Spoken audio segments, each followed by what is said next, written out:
Mário, muito obrigado por teres acolhido esta iniciativa. Tu és aliás, és o autarca relacionado com a cultura mais antigo em funções, não é? Penso que sim, eu julgo que devo ter esse recorde. Sou o dinossauro, sou um perfeito dinossauro, julgo que sim. Eu fui eleito pela primeira vez em 1997 e desde em dezembro de 97 e desde essa altura que tenho, que um dos valores que tenho é precisamente o da cultura. E nesse aspecto,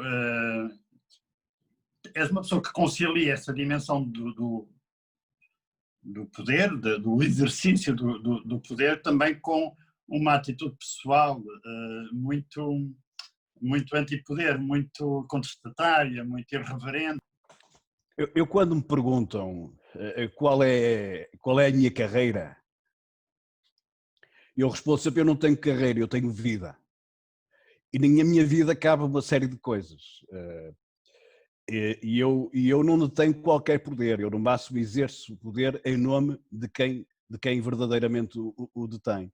Mas sim, desde muito novo tive uma envolvência muito grande com a atividade política e cívica e pronto, e desempenho estas responsabilidades, mas penso que as desempenho com bastante liberdade. Ou seja, eu não tenho grandes espartilhos e provavelmente o meu principal espartilho é a minha própria consciência. Eu também acho que muitas vezes nós criamos as nossas próprias amarras e, portanto, muitas vezes lidamos muito com indecisões naquilo que podemos dizer ou aquilo que podemos fazer, porque temos medo que isso de alguma forma nos condicione ou prejudique. E claro que de vez em quando as coisas correm mal, mas isso faz parte da vida. Correm-te mal às vezes? Sim, claro, muitas vezes depois de fazer ou de dizer, penso que devias ter estado calado e devias ter estado quieta, mas não aprendo. Olha, Mário, tu fizeste parte, foi aliás nessa circunstância que nós nos conhecemos, que fizeste parte de um movimento espontâneo que criámos os artistas e os públicos indignados Há uns anos. há bastantes anos. Nessa altura, ninguém estranhou ver um autarca do Norte, envolvido nesta questão? Admito que isso tenha gerado algumas perplexidades, mas eu sou completamente indiferente a isso. Percebes? Eu acho que não me devo preocupar com isso. Não quer dizer que eu faça um exercício de funções absolutamente irresponsável e que não pondere das implicações que aquilo que eu faço pode ou não ter. Eu faço parte de uma instituição e, portanto, enquanto membro dessa instituição, tenho que preservar essa instituição de alguma forma. Ou seja, eu não me envolvo em coisas que à partida sei que poderia ser prejudicial à instituição que represento.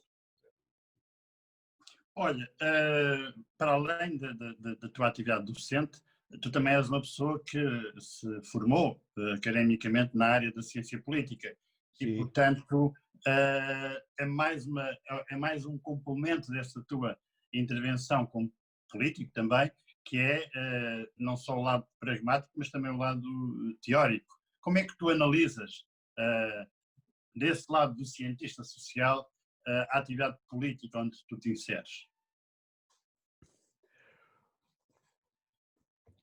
Eu acho que isto é um chavão,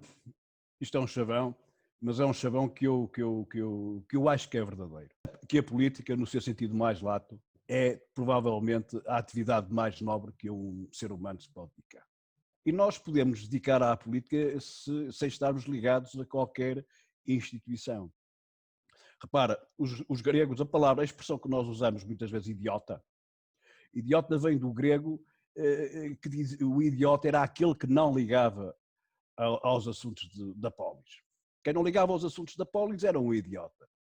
E, portanto, nós podemos não ser idiotas e não estarmos vinculados a qualquer tipo de instituição ou exercício de qualquer poder formal.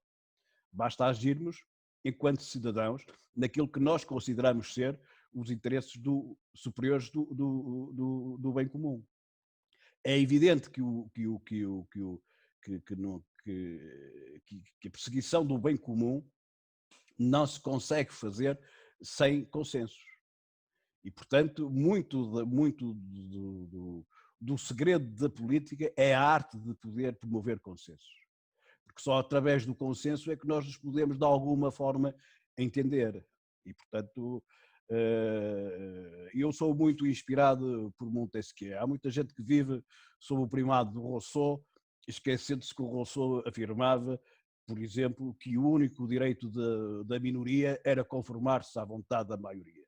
E esse Rousseau, que enche a boca de tanta gente, dizia isso mesmo. É evidente que o dizia enquadrado em determinado tipo de coisas, mas era isso que dizia. Eu sou muito mais Montesquieu, sou muito mais inspirado por Montesquieu e na noção de bem comum de Montesquieu.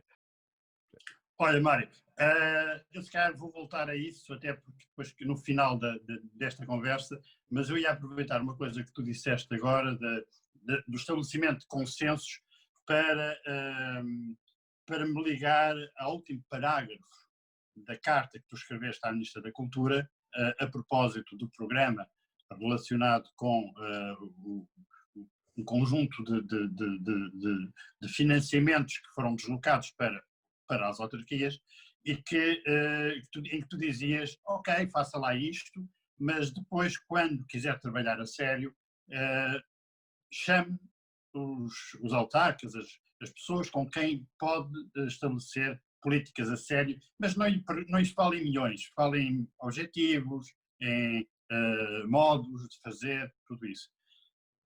Vamos então à carta, à famosa carta que tu escreveste. O que é que te motivou a te indignares tanto? Eu acho que me indignou a mim é aquilo que deverá indignar qualquer pessoa. Nós estamos a falar num setor cultural em geral, é um setor que antes da pandemia já era um setor absolutamente frágil. Era um setor que é constituído sobretudo por aquilo que nós chamamos a precariedade.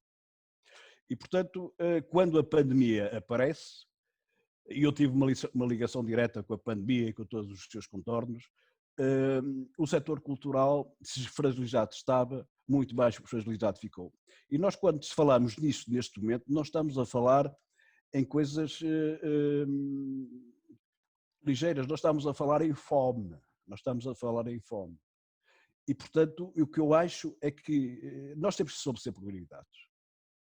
E neste momento o que é preciso, e para mim a prioridade das prioridades em relação ao setor da cultura, é garantir condições de sobrevivência mínima com dignidade para todas as pessoas que trabalham no setor e que já antes disto não tinham uma grande situação, neste momento estão num estado absolutamente calamitoso.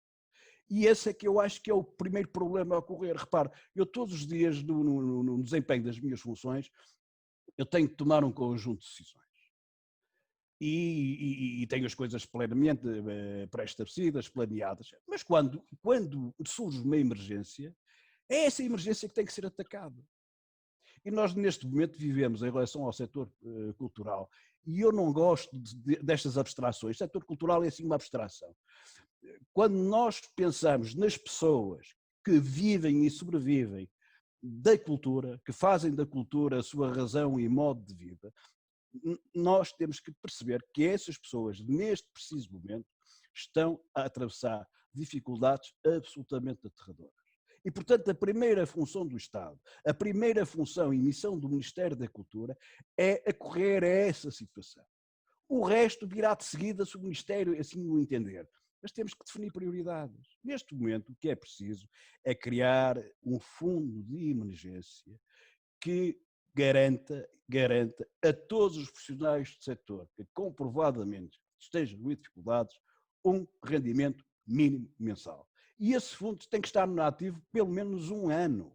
Tem que estar ativo pelo menos um ano, porque a recuperação normal da atividade vai ser muito lenta. E, portanto, nós temos que definir prioridades. O Estado tem que definir prioridades. E, neste momento, a prioridade é precisamente essa. O resto, e depois podemos falar de política cultural do Estado, podemos falar do que quiseres, mas neste momento o que eu acho é que o Estado, não vale a pena o Estado estar a lançar programas, ainda há pouco tempo ontem foi lançado o programa da floresta, não é isso que é necessário. Com certeza esses programas estão todos muito interessantes, terão todos a sua utilidade. Mas isso é pôr o carro à frente dos bois. Neste momento é preciso outra coisa. E neste momento o que é preciso é matar a fome às pessoas. E este matar a fome é mesmo matar a fome. O Pedro Gonçalves, dos Detcombo, antigo membro dos Detcombo, na conversa que tivemos aqui, que ontem lançámos no Facebook, dizia, quando há um naufrágio não se faz um concurso. É porque é evidente. É evidente, e tem toda a razão. Neste momento, o Estado o Governo tem a obrigação de redefinir as prioridades. E porque se quiser ter um setor cultural vivo daqui a um ano. Mário, senão não tem. Porque é que, diz-me lá uma coisa, é uma questão que sinceramente me causa alguma perplexidade. Porque é que o Ministério não consegue fazer isso? Porque eu dou de barato que ele gostaria de fazer da melhor forma se o pudesse. Porque é que não consegue? Porque eu acho que nós vivemos... Olha, se queres te diga, eu acho que em matéria cultural e em matéria da arrumação da cultura está tudo errado. Está tudo errado. Os posicionamentos estão errados, as perspectivas estão erradas, enfim, há uma série de erros sucessivos que se acumulam. Olha, o primeiro erro, eu nunca aceitaria ser Ministro da Cultura com um orçamento como o Ministério da Cultura. Aceitar o cargo de Ministro da Cultura, tendo em conta o orçamento disponível para o Ministério da Cultura, era apenas saciar a vaidade pessoal. Não passa disso. Uma pessoa minimamente consciente e dominando minimamente o setor, com o orçamento presente da cultura, é uma brincadeira. Portanto, só aceita quem quer brincar. Uma pessoa minimamente séria e consciente não aceita ser Ministro da Cultura com um orçamento disponível para a cultura desta natureza. Isso faz-me lembrar que há tempos que já lá vão, e tu falaste na carta que falaste do Manuel Maria Carrilho, eu lembro-me, por acaso, de ter conversado com ele, já depois de ele ser ministro, onde ele me disse exatamente isso. Eu deixei de ser ministro porque o António Guterres tinha prometido o 1% para a cultura e depois eu percebi que ele não me iria dar esse dinheiro. Embora eu tivesse algumas discordâncias com o ministro Manuel Maria Carrilho, devo reconhecer que ele e anteriormente o Francisco Lucas Pires foram as únicas pessoas que estiveram com responsabilidades do setor que tinham uma ideia clara em relação à política cultural do país. E é evidente que com este dinheiro disponível não se consegue ter qualquer política cultural. E, portanto, as pessoas que são convidadas por esse cargo, se dominam minimamente o setor, a primeira coisa que devem fazer é recusar, porque isso é ludibriar e ludibriar-se a elas próprias, porque não faz qualquer sentido. Não faz qualquer sentido. E se calhar, se as recusas fossem sistemáticas, provavelmente os senhores primeiros ministros teriam outra ideia, outra noção de como devia ser composto o seu Orçamento Geral do Estado. Enfim. Ok. Uma questão de dinheiro, primeiro ponto. Segundo ponto, porque é que não é possível fazerem aquilo que deve ser feito? Vamos lá ver uma coisa. Eu gostava, e depois podemos falar um bocadinho daquilo que eu acho que devia ser, como é que se devia encontrar uma política cultural do Estado português. Mas o que eu acho é que as circunstâncias, o tempo, o modo e as circunstâncias fizeram com que o Ministério da Cultura fosse apenas uma entidade subsidiadora. O relacionamento institucional do Ministério da Cultura em relação aos agentes culturais é sempre uma relação daquele que subsidia. Eu preferia 1000 vezes que o Ministério da Cultura, em vez de ser uma entidade subsidiante, fosse uma entidade contratante, que é uma coisa completamente diferente. E neste momento não é isso que acontece. O Ministério da Cultura limita-se a ser uma entidade subsidiante. E como os meios que tem para os subsídios são escassíssimos, quando há este tipo de situações, assobia para o lado e tenta disfarçar a escassez de meios que realmente tem com este tipo de declarações, não sei quantos milhões para as autarquias, um projeto das florestas e depois vamos ver, é um projeto com cobertura nacional que está com uma dotação orçamental julgo de 185 mil euros, quer dizer, portanto, é nisto, nós vivemos um jogo de sombras, isto é um jogo que faz de conta.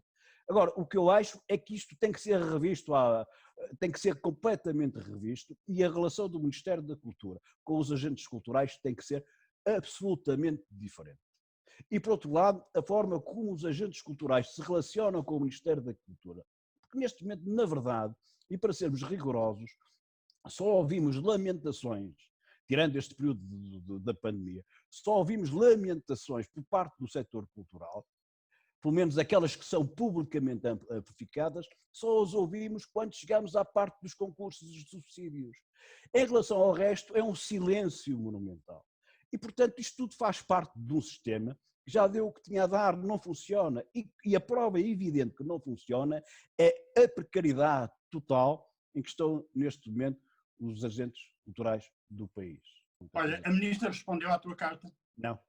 Eu também não estava à espera que respondesse. E compreendo que não responda.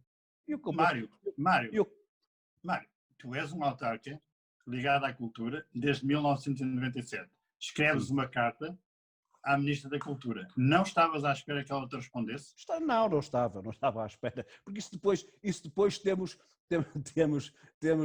outro tipo de coisas que implicam cotidianamente com esse sistema de funções. Sabes que a cultura para o Ministério da Cultura é muitas vezes importante apenas aquilo que se passa em Lisboa e na área metropolitana de Lisboa. O resto é um bocadinho de paisagem. E, portanto, isso eu não estava minimamente à espera que a senhora Ministra da Cultura me respondesse, como nunca estive à espera que os senhores Ministros da Cultura me respondam às várias cartas sobre os vários assuntos que já têm mandado. Não é isso, eu apenas quis ajudar a perceber alguma coisa. E a perceber que isto, por este caminho, não vamos a lados meus. E mesmo depois esta forma de dizer 30 milhões para as autarquias, isso é não perceber minimamente o funcionamento das autarquias. Eu estou neste momento na minha Câmara com o meu orçamento, eu estou a acabar o ano, estou a esgotar o orçamento aprovado com as atividades aprovadas para o corrente ano, quer dizer, e o orçamento chega e tenho uma programação vasta e variada. Eu não vou inventar agora formas de gastar esse dinheiro. Ok. Dizer, olha, que consequências é que teve? Não é sério. Ok, que consequências é que teve para ti, para ti não, aí, estávamos a falar da atividade cultural e da Maia, o que é que houve, o que é que este furacão Covid-19 fez aí na Maia? Na cultura, eu sei que tu tens várias responsabilidades e depois podemos até falar disso. Na cultura houve logo o impacto direto que passa pelo encerramento dos espaços. Portanto, os espaços fechando, quando falámos em espaços, falámos em auditórios, falámos em galerias, falámos em cinemas, falámos isso tudo, os espaços estando obrigatoriamente fechados, isso aí é uma espécie de hecatombe. E, portanto, fomos obrigados a cancelar uma série de coisas, fomos obrigados a adiar outras coisas, mas já estamos em atividade, já estamos com as exposições, já estamos com o teatro a funcionar, já estamos com as bibliotecas, tudo, já está tudo a funcionar. Agora, houve um momento em que teve mesmo que fechar, e fechou. Portanto, também, os espaços estavam fechados, o público estava em casa, os atores, toda a gente estava em casa e, portanto, aquilo fechou. Houve um momento de encerramento, um encerramento temporário que mal pôde ser terminado, terminou e as coisas estão neste momento a retomar a sua normalidade. Sei que vocês têm uma iniciativa que é o Sem Limites, não é? Isso tem a ver com aquele momento SOS Arte, que foi fundado durante a pandemia, E esse movimento que reúne não sei quantos artistas, curadores de várias áreas, a página está de umas atividades que fez foi uma grande exposição online. E, portanto, vamos ter essa exposição, ou pelo menos parte dessa exposição online, vamos ter fisicamente cá na Maia já em setembro. E acho que é importante porque é uma grande prova, que apesar de tudo o setor, embora estivesse obrigado a estar fechado, não esteve fechado, mas esteve fechado a produzir. E em termos dos artistas, especialmente das artes, destas artes performativas, aí do Conselho, qual foi a situação? Vocês fizeram alguma coisa diretamente em relação a esse grupo? Repara, nós não temos, nós não temos grandes grupos aqui sediados. Temos uma série de coletividades que têm atividades, desenvolvem atividades culturais, e essas são normalmente subsidiadas pelas autarquias. Agora, em relação ao outro género de atividades, nomeadamente exposições, nomeadamente espetáculos, nomeadamente espetáculos de música, espetáculos de teatro, o que se procurou foi reagendar o que foi possível. Também tentamos também, mas foi um bocado complicado, tentamos trazer durante esse período artistas à atividade presencial com todas as medidas, nomeadamente para atuações em espaços públicos em ruas e as pessoas em casa, mas não senti grande receptividade por parte dos agentes culturais. Toda a gente estava assustada e eu entendo. Nós tínhamos uma série de espetáculos, mas eram espetáculos em que nós nem sequer éramos produtores, apenas cedíamos os espaços e, portanto, são questões que estão a ser resolvidas com as produtoras. Atividades que tínhamos marcados de iniciativa direta nova para esta altura, vamos fazê-las agora. Feita este olhar sobre a atividade cultural, tu tens uma grande ligação. Eu fiquei pasmado quando vi a quantidade de pelouros que tu tens em mãos, não é? Como é que é possível? Tu tens as polícias, mas tens a proteção civil, tens a cultura, tens o planeamento. É assim, quer dizer, eu se for dizer que se tiver que gozar as férias sem atrás, tem pelo menos um ano em casa, tu percebes?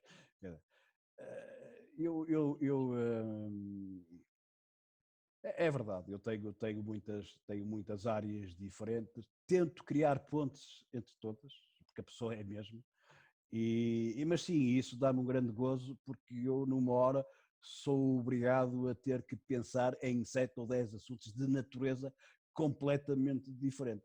Não me tenho dado mal com isso e por outro lado dá-me uma visão absolutamente abrangente do que é o governo de um território.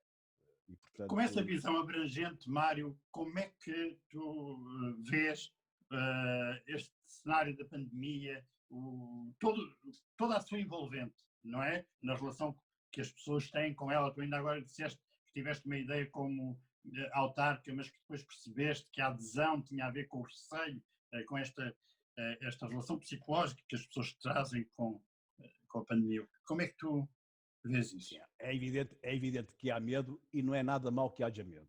Ou seja, o medo ajuda as pessoas a serem cautelosas. Mas entre o medo e o pânico há uma grande diferença. O medo é importante enquanto sentimento construtivo e não enquanto sentimento destruidor ou inibidor. O país foi confrontado com uma coisa que nem sequer imaginava. E esse confronto com essa coisa que nem sequer imaginava revelou as imensas fragilidades do país, rebentou com muitos mitos da moda que pairavam na sociedade política e económica, não só portuguesa, mas europeia e americana e asiática, e acho que esta pandemia é o verdadeiro grande coveiro do neoliberalismo. Porquê, Mário? Porque vou tentar dizer disto da seguinte forma. Este vírus veio provar que nós, no fundo,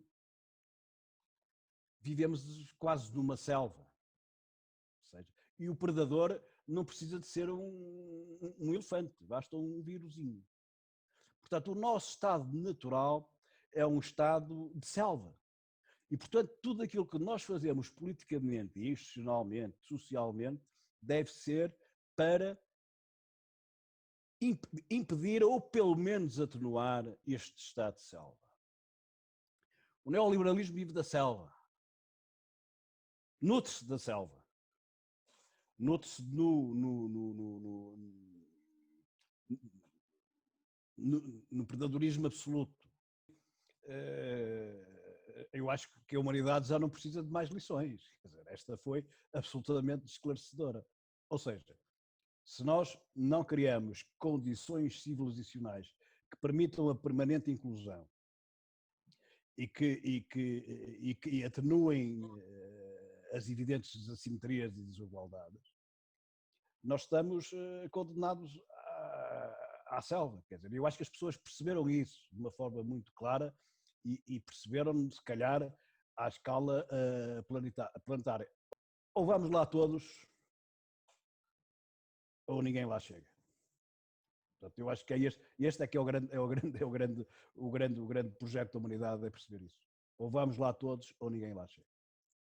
E, portanto, quer do ponto de vista económico, quer do ponto de vista político, quer do ponto de vista político-económico, as coisas têm que ser construídas dessa perspectiva. Quanto mais desigualdades nós permitimos que cresçam e se instalem, mais o sistema tem tendência a terminar de forma caótica. E quando termina de forma caótica, normalmente quem paga o grosso da fatura são precisamente aqueles que estão sempre mais fragilizados. Este sistema de cada vez mais pobres e cada vez menos ricos mais ricos, isso é como dizia, vai acabar, como dizia o Lenin, que o capitalismo vai fabricar a corda com que nos iremos enforcar. E é mesmo isso. Portanto, o que nós vemos por todo lado, essa emergência desses extremismos todos, extremismos quer à direita, quer à esquerda, resultam sobretudo de um sentimento de revolta, de impotência das pessoas. E, portanto, estão completamente suscetíveis aos cantos de sereia de todas as demagogias. O problema é que se isto alastra, não há sociedade que resiste. E também vivemos num contexto em que a ignorância prevalece e é deliberadamente fomentada. A ignorância, do ponto de vista civilizacional, tem sido deliberadamente fomentada. E se há uma teoria da conspiração, tem sido deliberadamente feita? Não, eu não acho que seja qualquer teoria da conspiração. Eu acho que é um facto que salta a toda a vista. Repara uma coisa, nós vivemos num mundo que já havia naves não tripuladas ao planeta Marte. Ou seja, estamos num momento de desenvolvimento científico e tecnológico de tal forma avançado que é completamente incompatível com uma sociedade caracterizada por estas desigualdades. E, portanto, estas desigualdades são, muitas vezes, na maioria das vezes, fomentadas. E depois corre mal. Repara uma coisa. Porque é que os Estados Unidos acabam, a seguir a um presidente chamado Obama, acabam por eleger um Trump? Uma das principais razões desse facto foi precisamente a deslocalização das grandes empresas norte-americanas que asseguravam um emprego e rendimentos razoáveis a uma enorme molde de operários, que foram deslocadas para a China há uns anos atrás por causa da mão de obra barata. Ou seja, o sistema viveu durante muito tempo por fomentar e por se aproveitar de uma forma parasitária destas desigualdades e até as provocando. O resultado disto A estruturação que isso levou, na maior parte dos grandes estados industriais norte-americanos, libertou campo aberto para uma pessoa como o Sr. Donald Trump fosse eleita. Portanto, isso é tudo isso. Isto não é teoria da conspiração. Isto é estar atento ao que se passa no mundo. Gostava de te perguntar uma coisa, porque eu comecei este projeto de conversas porque tinha detectado vários gestos, várias iniciativas de solidariedade por artistas, entre artistas. Aí no teu conceito, sentiste algum deste tipo de gestos de solidariedade, sejam as caixas na rua com alimentos, seja o que for? Sim, houve um bocadinho disso tudo, mas nós procurarmos, e aí não falo apenas para as pessoas que dependem da cultura. Nós procuramos criar algumas almofadas para as pessoas, independentemente do setor em que trabalham, ou seja, para as pessoas e para as famílias, algumas almofadas que atenuassem estes efeitos da pandemia. Almofadas que se traduziram em apoios quer do ponto de vista da alimentação, que se traduziram em suspensão de pagamentos de água, etc. Ou seja, nós não sectorizarmos o apoio. Portanto, eu acho esses movimentos muito bonitos e eu acho uma prova de uma enorme solidariedade. Mas também é um testemunho cabal e claro do falhanço do Estado. A nossa sociedade, é bom que isso exista, mas como complementaridade. Agora, não se pode deixar um setor da nossa população dependente disso. Isso é um falhanço do Estado. E não há razão nenhuma para que o Estado falhe a esse nível. Nenhum. Tu estás há mais de 20 anos ligado no terreno a uma prática de cultura, das artes. Tens visto vários governos, várias políticas, tens provavelmente uma ideia de como fazer as coisas. Pronto. Ok, vou falar sobre isso em duas partes. A primeira é em relação àquilo que eu considero ser o exercício das minhas funções enquanto vereador da cultura e já com alguns longos mandatos no corpo. Há muitos mitos acerca dos pelouros das culturas e dos vereadores de pelouros das culturas. Normalmente as pessoas confundem-nos com uma espécie de agentes de espetáculos. Nós não somos agentes de espetáculos. Eu, pelo menos, não sou. Eu quando comecei a exercer estas funções, a primeira coisa que eu tive que fazer foi perceber claramente, e eu tinha a vantagem, porque eu sou natural da Maia, sempre vivi na Maia, e eu tinha que perceber que população eu tinha. Qual era a população que eu tinha e que política cultural eu teria que desenvolver. Eu percebi que eu tinha sobretudo que apostar nas instituições de cariz formativo. Eu acho os espetáculos de música, de teatro importantíssimos, acho as exposições importantíssimas, não é isso que eu estou a dizer. De tudo isso, o que é preciso é criar estruturas formativas, quer na área da música, quer na área do teatro, quer na área das artes plásticas. Não é para formar compositores, nem é para formar grandes artistas. É através dessas disciplinas, se quiser, formarmos melhores cidadãos. E, portanto, foi por aí que nós decidimos desenvolver a nossa política cultural.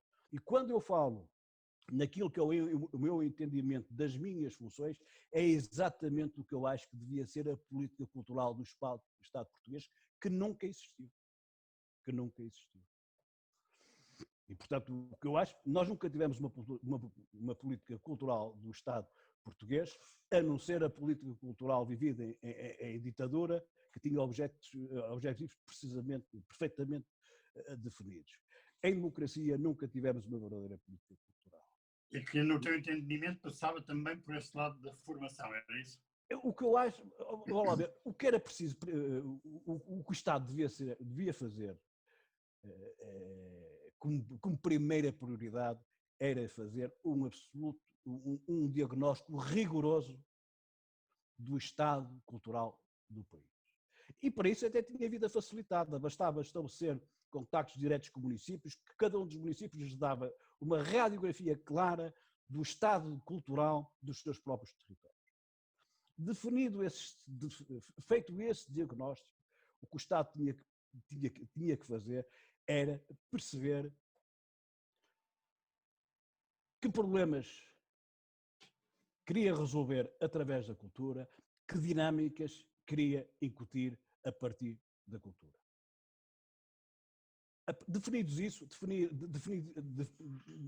Definidos os objetivos, tinha que delinear uma estratégia e, delineando uma estratégia, encontrar os parceiros mais adequados. E os parceiros mais adequados para o desenvolvimento de uma política cultural do Estado têm que ser, evidentemente, as autarquias, mas têm que ser todos os agentes culturais do país. E, a partir daí, começar a fazer uma política cultural. Levar teatro, no teatro é necessário, levar estruturas formativas onde as estruturas são necessárias, enfim, fazer funcionar o setor. E aí, em vez de andar apenas a subsidiar, o Estado deve contratar, o Estado deve criar uma bolsa voluntária, como é evidente, de agentes culturais que estejam ao serviço, se assim o entenderem, do desenvolvimento da política cultural do Estado, e que, mais uma vez repito, não é uma política cultural com propósitos ideológicos definidos, é uma política cultural que proporciona instrumentos de cidadania à pessoa. E é esse corpo de agentes culturais, ao serviço dessa política, o Estado deve pagar, deve remunerar. É evidente que a subsidiação continua a ser importante, mas o Estado, o Ministério da Cultura, deixaria de ser um Ministério entidade subsidiadora para ser, sobretudo, um Ministério entidade contratadora e com a atividade de subsídio como forma complementar. E se isso fosse feito assim, nós teríamos uma verdadeira revolução no setor cultural, teríamos parte da precariedade resolvida e teríamos verdadeiras políticas culturais a funcionar no todo do território nacional.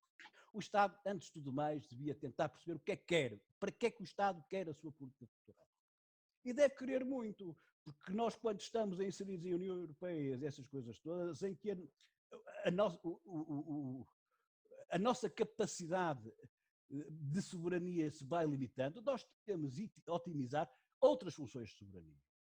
E a cultura tem que ser uma função de soberania.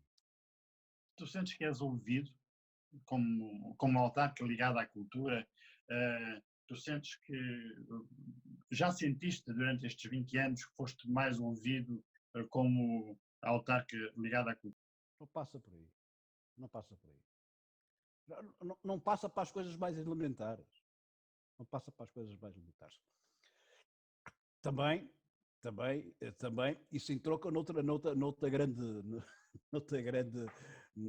problema do país.